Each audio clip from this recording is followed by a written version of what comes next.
Class 9th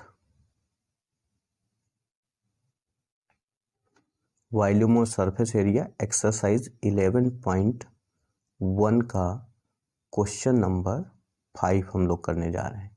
देखिए क्या है, कह रहा what length of tarpaulin 3 metre wide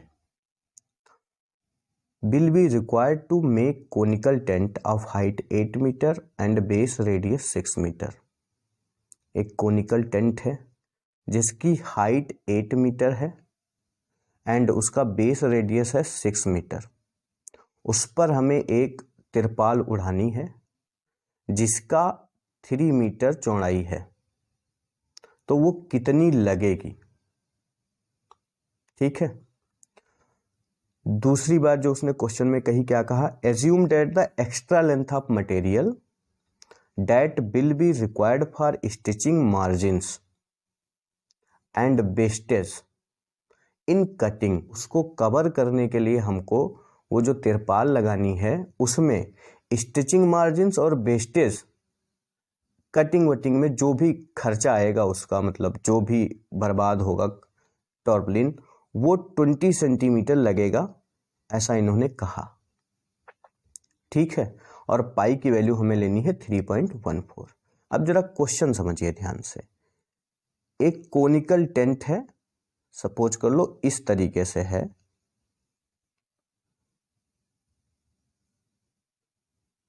ये रही वो कोनिकल टेंट, बात आई समझ में। अब इसके चारों तरफ हमें उड़ाना है, जैसे ट्रक में देखा नहीं ऊपर पॉलीथीन लगी होती ग्रीन कलर की, ब्लैक कलर की, उसी टॉर्पोलिन की बात हो रहा है। ठीक है, इसके ऊपर हमें इसको कवर करना है, तो इसके ऊपर कवर करना है, इसका मतलब हमें इसका सिर्फ कर्व सरफेस एरिया चाहिए, हमें इस बेस एरिया से कोई लेना देना है नहीं, उसके ऊपर कवर करना है, तो हम उसके ऊपर कवर कर लेंगे। तो हमें इसका क्या चाहिए, कर्व सरफेस एरिया। तो एक्चुअली में हमको कोन का कर्व सरफेस एरिया निकालना है, ऐसे कोन का जिसका हाइट कितना है 8 मीटर है और बेस रेडियस कितना है 6 मीटर है। ये चीजें आपको गिवन है, ये है 8 मीटर और ये है 6 मीटर। गिवन है जो जो चीजें वो हम लिख लेते हैं। क्या गिवन है, हाइट ऑफ कोनिकल टेंट। समझो भैया अच्छे से, काम की चीजें हैं, हाई स्कूल में बहुत तगड़े से पढ़ना, इस चैप्टर को बड़ा सीरियसली लेना। वहां इसी चैप्टर से एक लॉन्ग आता है 6 मार्क्स का और इसी चैप्टर से एक शार्ट आता है 2 मार्क्स का। मतलब हाई स्कूल में आपको इसकी 2 एक्सरसाइज केवल मिलेंगी। ठीक है, उन 2 एक्सरसाइज में पहली वाली एक्सरसाइज में आई थिंक 9 to 10 क्वेश्चन हैं, दूसरी वाली एक्सरसाइज में 10 to 9 क्वेश्चन हैं, उसमें से 8 नंबर का आएगा, फिक्स होता है, बिल्कुल फिक्स है। तो यहाँ पर इस एक्सरसाइज को बहुत अच्छे से सीख लो। तो height of conical tent is given 8 metre and base radius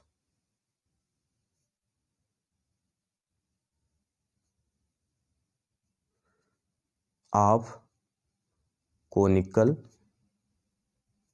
tent is 6 metre. अब उसको कवर करने के लिए हमें टॉर्पोलिन चाहिए, तो हमें क्या निकालना होगा, कर्व सरफेस एरिया। ठीक है, लिखेंगे कैसे, ठीक है, the curved surface area of conical tent is equal to कितना होगा, सी एस है ऑफ कोन, सेम बात है। तो C S A of cone क्या होता है, pi into r into l. तो पाई की वैल्यू यहां गिवन है, कितनी लेनी है 3.14। तो 3.14 इंटू आर की वैल्यू 6 मीटर, एल की वैल्यू, ये तो हाइट है, अच्छा एल निकालना पड़ेगा। ठीक है, तो एल निकाल लेते हैं। कैसे निकालते हैं, slant height of the cone. तो यहाँ निकाल लेंगे। आप लोग इसको थोड़ा ऊपर कर लेना, ठीक है ना। मतलब ये वाला पोर्शन जब सॉल्व करना उससे पहले स्लेंट हाइट निकाल लेना। हम यहाँ निकाले ले रहे हैं स्लेंट हाइट। ये पोर्शन आपको यहाँ पे करना है, जो गिवन पोर्शन है उसके बाद L is equal to root h square plus r square. H है 8 और आर है 6, तो 8 8 जा 64 प्लस 36, ये हो गया 100। तो ये आंसर आ गया 10। यूनिट क्या चल रही, मीटर। तो स्लेंट हाइट कितनी हो गई 10, और अब ये आ गया मीटर स्क्वायर, ठीक है। तो अभी काम क्या करना है, 10 की मल्टीप्लाई इसमें कराओ 31.4 हो गया, 6 की मल्टीप्लाई करा लो फिर आंसर आ जाएगा। तो ये टोटल ओवरऑल कितना आ जाएगा, 6 4 जा 24, 2 कैरी 4 लिख देंगे, 6 1 जा 6 2 8, ठीक है, कैरी कुछ नहीं बचा, 6 3 जा 18। अब अगर ये 10 से भी मल्टीप्लाई कराते हैं तो यहाँ 0 आ गया मीटर स्क्वायर, और 2 डिजिट के बाद डेसिमल लगा दो तो यहाँ पे डेसिमल लग जाएगा, मतलब 1 2 डिजिट उसके बाद डेसिमल। तो ये ओ कंप्लीटली कितना बना 188.4 मीटर स्क्वायर। इतनी बात आई समझ में, ठीक है। अब देखो कह रहा था ये तो एरिया निकला उसका कर्व सरफेस एरिया, किसका, उस कोनिकल टेंट का। अब 3 मीटर चौड़ी आपके पास एक टॉर्पलिन है, 3 मीटर चौड़ी है टॉर्पलिन, समझो जैसे सपोज करो ये है, इसकी विड्थ ये 3 मीटर है। तो सपोज करो फिर एक उड़ाया आपने ऐसे, तो फिर से 3 मीटर आई, फिर से 3 मीटर आई, ठीक है। इस लेंथ की बात हम नहीं कर रहे हैं, ये चौड़ाई की 3 मीटर की बात कर रहे हैं ये, ठीक है ना। चौड़ाई ये 3 मीटर ऐसे ऐसे आती जाएगी। तो ऐसे ऐसे करके हमें ये पूरी कवर करनी है, तो इसका मतलब इसमें ऐसे ऐसे कितने टुकड़े बनेंगे वो निकालना है। तो 3 से इसको डिवाइड कर देंगे, प्लस दूसरी बात उसने कही थी कि 20 सेंटीमीटर का हमें मार्जिन लेके चलना है, तो हम 20 सेंटीमीटर उसमें ऐड भी कर देंगे, तो हमारा फाइनली आंसर आ जाएगा, ठीक है। बात आ गई समझ में। चलिए लिखेंगे क्या, लिखेंगे what length of tarpaulin 3 metre wide will be required to make conical tent. तो यहाँ से हम लोगों को ये मिल गया आइडिया कि हमें लिखना क्या है अपने फाइनल आंसर में। Hence the required length of tarpaulin is equal to 188.4 by 3 और प्लस, अच्छा ये किस में है, सॉरी ये आई है आपकी, तो ये 3 मीटर से इसको डिवाइड करोगे तो 1 मीटर बचेगा, मतलब 3 इतना मीटर प्लस 20 सेंटीमीटर। 20 सेंटीमीटर का हमें एक्स्ट्रा बोनस दिया गया है दिवाली का। तो 3 से इसको डिवाइड कर दो, 3 से इसको डिवाइड करने का मतलब है इस तरीके से, तो 3 6 जा 18 पूरा पूरा कैंसिल, 8 उतार लिए, 3 2 जा 6 2, अब ये 4 उतारेंगे डेसिमल के बाद, तो डेसिमल यहाँ लगाएंगे, फिर 3 8 जा 24, ठीक है, पूरा पूरा कट गया। तो ये आंसर आ गया 62.8 मीटर प्लस 20 सेंटीमीटर।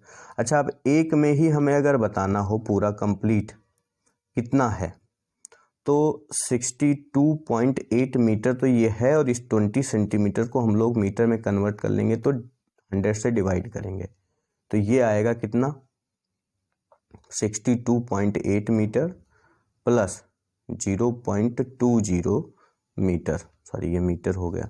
अब इतना इसमें ऐड करो तो ये हो जाएगा 63.0 मीटर। ऐड कैसे करते हैं, 62.8 लिखा, सपोज करो बाद में 0 लगा था, डेसिमल के नीचे डेसिमल लगाओ, डेसिमल से पहले 0 लिखा और डेसिमल के बाद जो लिखना वो यहीं से पड़ोस से स्टार्ट करते हैं, इन दोनों को ऐड कर देंगे, 8 2 10, 1 कैरी 2 1 3 और 6, ये आ गया 63.00 मीटर, ये 63 मीटर कंप्लीट आंसर आ गया समझ में। कैसे करना है इस पूरे क्वेश्चन को, बड़ा अच्छा क्वेश्चन है, ठीक है, देखो 9th में कैसे नंबर्स आते हैं, क्या आता है, ये सब माइंड मत करना। माइंड करना है आपको बोर्ड का एग्जाम, क्लास 10th और 12th। 10th में कौन के बहुत सारे क्वेश्चंस हैं और बड़े अच्छे अच्छे क्वेश्चंस हैं। यहाँ पे आपको इसलिए सिखाया जा रहा है, वहाँ कंबाइंड डायग्राम मिलेंगे आपको। कौन रखी होगी सिलेंडर के ऊपर, कहीं हेमिस्फेयर के ऊपर कौन रखी होगी, फिर जो पूरा सॉलिड बनेगा या हाइलो डायग्राम बनेगा उसका एरिया क्या होगा, उसका वॉल्यूम क्या होगा, वो कैलकुलेट करना है। इसलिए अभी कौन सीखना बहुत ज़रूरी है। ठीक है, देख लिए पूरा क्वेश्चन, इस तरीके से करना है आपको अपनी कॉपी पे प्रॉपर नोट्स बनाने। देखो क्वेश्चन नंबर 6 में क्या है, the slant height and base diameter of a conical tomb are 25 metres and 14 metres respectively. इसका मतलब है उसकी जो स्लैंट हाइट है वो 25 मीटर है और उसका जो बेस डायमीटर है वो 14 मीटर है। ठीक है, find the cost of white washing its curve surface area. Curve surface area मतलब उसके बाहर की जो सरफेस है उस पर हम पेंट कर रहे हैं, ठीक है, वाइट वॉशिंग कर रहे हैं, तो कितना रुपया हमारा टोटल खर्च होगा, जबकि उसने बताया है कि 100 मीटर स्क्वायर को रंगने में 21 रुपये खर्च होते हैं। देखो 21 रुपीज पर 100 मीटर स्क्वायर, इसका मतलब 100 मीटर स्क्वायर को कवर करने में 21 रुपीज खर्च होते हैं। तो टोटल मीटर स्क्वायर कितने हैं वो पता चल जाए हमको, बस काम हो जाएगा। ठीक है ना, चलिए तो डायग्राम कैसा बनेगा, ऐसा बनेगा, बना लेते हैं। बट सिंपल से है, एक बार करने लग जाओ ना फिर बड़ा मजा आता है इस क्वेश्चंस को करने में। The slant height and base diameter given है आपको, तो स्लैंट हाइट आपको गिवन है कितना है 25 मीटर। ठीक है, लाइक शेयर और सब्सक्राइब भाई जरूर करें, वीडियो को शेयर जरूर करें, चैनल को सब्सक्राइब जरूर करें। आपको रेगुलर वीडियो मिलते रहेंगे, आपसे कोई कष्ट नहीं लिया जाएगा, बस आपका सहयोग चाहिए। ठीक है, और अभी तो ये स्टार्टिंग है, पूरा समझाएंगे, अच्छे से समझाएंगे, 3D डायग्राम बना के समझाएंगे, सब कुछ समझाएंगे। जो चीज़ें आपने कभी सोची नहीं हैं, जो आपके इन फ्यूचर काम आने वाली हैं, वो चीज़ें हम समझाएंगे आपको इस चैनल पर, वो सारी चीज़ें देंगे। तो और इसका जो बेस का डायमीटर है वो कितना है 14 मीटर है। ठीक है, स्लैंट हाइट गिवन है, बेस डायमीटर गिवन है, बेस डायमीटर की हेल्प से हमें रेडियस पता चल जाएगी और हमें फिर क्या निकालनी है, कर्व सरफेस एरिया और फिर कास्ट। बड़ा सिंपल सा सवाल है। ठीक है, गिवन जो चीज़ें हैं वो लिख लेते हैं। गिवन है slant height,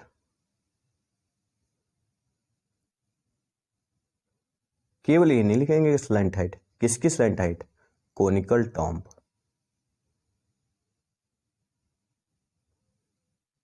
is equal to 25 metre. यही तो जादू है। And base diameter of uh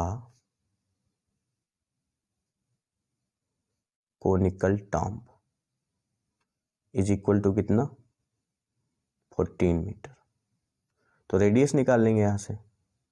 so radius of a conical tomb बराबर 14 मीटर बाई 2, यह आ जाएगा 7 मीटर। ठीक है, अब curved surface area of conical tomb, curved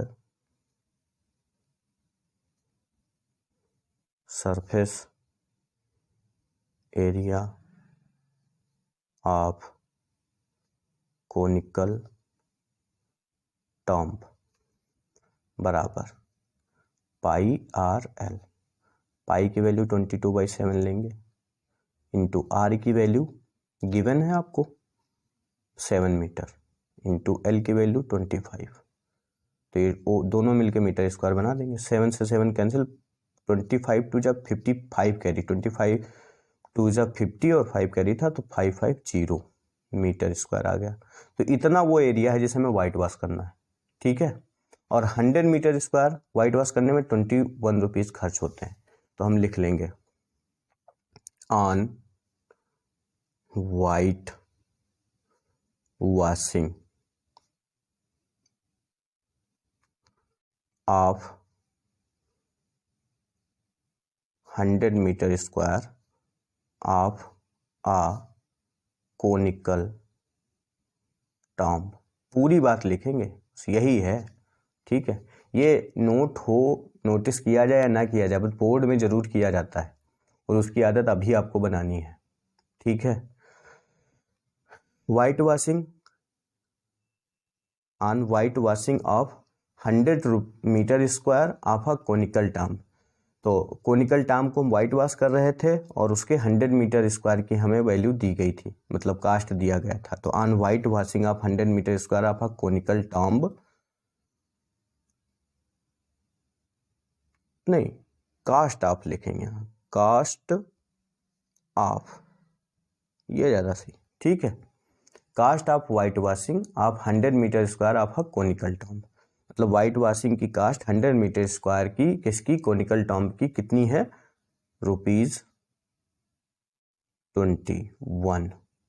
तो हम 1 मीटर स्क्वायर का निकाल लेंगे, कितना निकालेंगे, 1 मीटर स्क्वायर का निकाल लेंगे, कितना लगता है। तो कास्ट ऑफ वाइट वॉशिंग